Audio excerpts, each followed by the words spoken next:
दिल्ली में नई सरकार बनने के बाद विधानसभा के पहले ही सत्र में पेश की गई कैग रिपोर्ट अब विवादों में घिर रही है।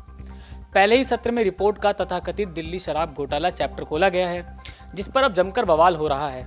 इतना विवाद काफी ना था, जो और विवाद खड़ा होने वाला है, क्योंकि डे बाय डे जो 14 रिपोर्ट्स पेश की जाएंगी, उनमें से एक रिपोर्ट डीटीसी बसों से भी जुड़ी है। विधानसभा में पेश होती कैग रिपोर्ट अपने हिसाब से दम पर दम कई बड़े खुलासे कर रही है, लेकिन इन खुलासों पर यकीन कर पाना थोड़ा मुश्किल हो रहा है, क्योंकि रिपोर्ट कुछ कह रही है और आम आदमी पार्टी की पिछली सरकार कुछ कह रही है। डीटीसी पर पेश होने वाली कैग रिपोर्ट बता रही है कि डीटीसी पर लगभग 60,000 करोड़ रुपए का कर्ज है, जबकि डीटीसी का कहना है कि ऐसा कुछ भी नहीं है, डीटीसी घाटे में नहीं है। अब सवाल ये है कि अगर डीटीसी कर्जे में है तो क्या महिलाओं की फ्री बस सेवा बंद होने वाली है? अगर रिपोर्ट की माने तो दिल्ली परिवहन निगम डीटीसी पर 60,000 करोड़ का कर्ज नवगठित रेखा सरकार के लिए बड़ी चुनौती बन रहा है। प्रतिदिन भी निगम में घाटा बढ़ रहा है। इस आर्थिक संकट में महिलाओं की फ्री बस सेवा सरकार के लिए अग्नि परीक्षा से कम नहीं है। पिछली आप सरकार निगम का यह 60,000 करोड़ का घाटा वर्तमान रेखा सरकार को उपहार में दे गई है। दूसरे शब्दों में कहें तो आपकी सरकार अपने दोनों ही कार्यकाल में पर्याप्त बस खरीदने में विफल रही है। 2015 से 2020 के कार्यकाल में यह सरकार एक बस भी नहीं खरीद सकी थी। आम आदमी पार्टी के आलोचक मान रहे हैं कि कैग रिपोर्ट ने पूर्व की आप सरकार की नाकामी और लापरवाही को उजागर कर दिया है।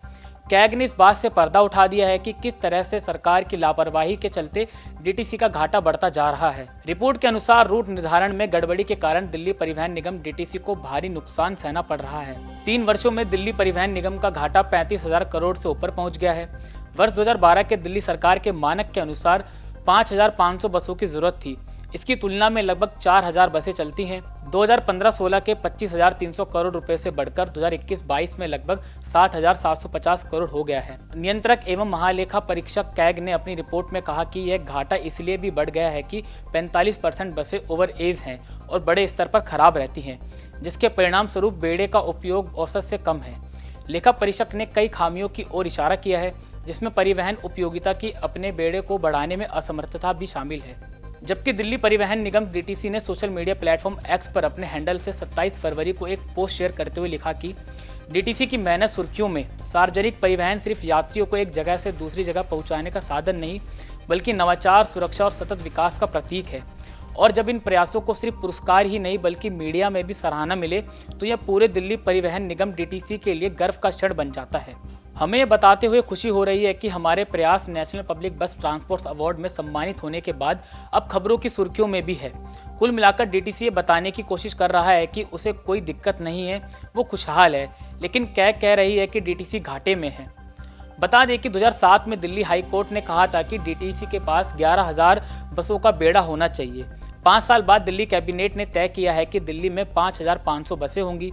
कैग रिपोर्ट के अनुसार मार्च 2022 के अंत में डीटीसी के पास 3,937 बसों का बेड़ा था, जिसमें से 1,770 यानी करीब 45% बसें कबाड़ हो चुकी है, जबकि लो फ्लोर बसें 10 साल से अधिक पुरानी थी। उन्हें अगले महीने के लास्ट तक हटाया जाना था। अब सवाल आता है कि कैग की विश्वसनीयता को कैसे चेक किया जाए। तो दिल्ली विधानसभा अध्यक्ष विजेंद्र गुप्ता ने कहा, जो भी कार्रवाई की गई है वो कानून के अनुसार की गई है। राज्य विधानसभा में प्रस्तावों के आधार पर आज सीएजी रिपोर्ट पर चर्चा हुई। कार्रवाई रिपोर्ट मांगी गई है। दिल्ली विधानसभा सचिवालय को 1 महीने के भीतर स्पीकर को कार्रवाई रिपोर्ट सौंपने का निर्देश दिया गया है। अगली सीएजी रिपोर्ट कल पेश की जाएगी। और मैं समझता हूं कि जो भी कार्रवाई हुई है नियमों से हुई है, सदन की प्रस्ताव से हुई है, और जो रूल बुक है उसमें साफ और स्पष्ट है, सदन का मतलब विधानसभा है। अब चूंकि अभी फर्स्ट वॉल्यूम पे डिस्कशन हो गया है एक्साइज पॉलिसी पे, अब सेकंड जो वॉल्यूम आएगा वो कब आएगा और किस पे आप लोग डिस्कशन करेंगे? आज सीएजी की रिपोर्ट पर डिस्कशन पूरा हुआ है और एक्शन टेकन रिपोर्ट मांगी गई है।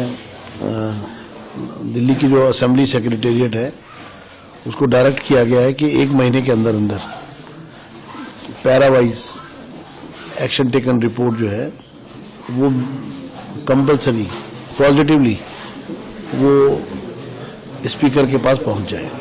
सीएजी में 14 रिपोर्ट है। अब नेक्स्ट आप किस रिपोर्ट पर डिस्कशन करेंगे? नेक्स्ट रिपोर्ट जो है वो कल पेश की जाएगी। किस पर होगी सर? वो अभी एलओबी इश्यू हो रही है, उसमें आपके सामने आ जाएगा। बता दें कि रिपोर्ट के अनुसार आप सरकार ने 2022 में 300 नई बसों की खरीद की, लेकिन इसके बावजूद 1740 बसों की कमी थी। कैग की रिपोर्ट में खुलासा किया गया है कि फेम 1 योजना के तहत मिले 49 करोड़ रुपए का लाभ भी आप सरकार ने नहीं उठाया। फेम 2 के तहत इलेक्ट्रिक बसों की अनुबंध की अवधि 12 वर्ष से घटाकर 10 वर्ष कर दी गई। इसके अलावा कैग ने रूटों को लेकर भी कई कमियां उजागर की।